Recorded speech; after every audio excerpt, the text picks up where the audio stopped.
అని కూడా చెప్పారండి బేసిక్ గా. ఓకే. అక్కడ సమస్య ఏంటంటే పనిని బట్టి ఉంటది. వీళ్ళు అనేది ఏంటి, ఏ రోజు ఆ రోజు ఇవ్వడం అనేటటువంటి ఉపాధి హామీలు అట్లా ఇవ్వరు. కేంద్ర ప్రభుత్వం అట్లా ఇవ్వాలనుకుంటోంది, కానీ దానికి తగ్గట్టు వీళ్ళు వ్యవహరించారు. ఇక్కడ ఏంటంటే ఉపాధి హామీ అనేటటువంటి ఒక బంగారు బాతు. దాంట్లో వీళ్ళు ఏం చేస్తున్నారంటే పిసుక్కు తినేస్తున్నారు రాష్ట్ర ప్రభుత్వం. అరే బాబు, దాన్ని మేము గుడ్లు తీసుకోండి కానీ మీరు కోడిని చంపేవాకంటారా అని చెప్తోంది కేంద్రం.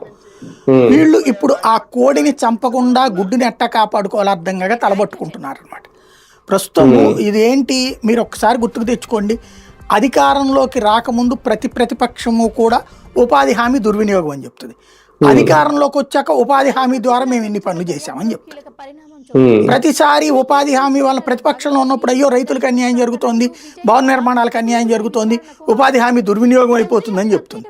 అధికారంలోకి రాగానే మళ్ళీ అదే పనిని వీళ్ళు చేస్తారు. ఇది తరతరాల సంప్రదాయం అయిపోయింది మనకి.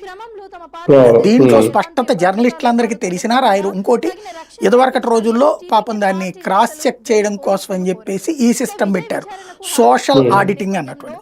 సోషల్ ఆడిటింగ్ లో తెలుగుదేశం హయాంలో 2019కి ముందు కన్స్ట్రక్ట్ చేసాం, రోడ్డు వేసాం, కాలువ కట్టామని చెప్పిన వాటిలో 3 వంతులు లేవని చెప్పి ఆ తర్వాత సోషల్ ఆడిటింగ్ లో తేలింది.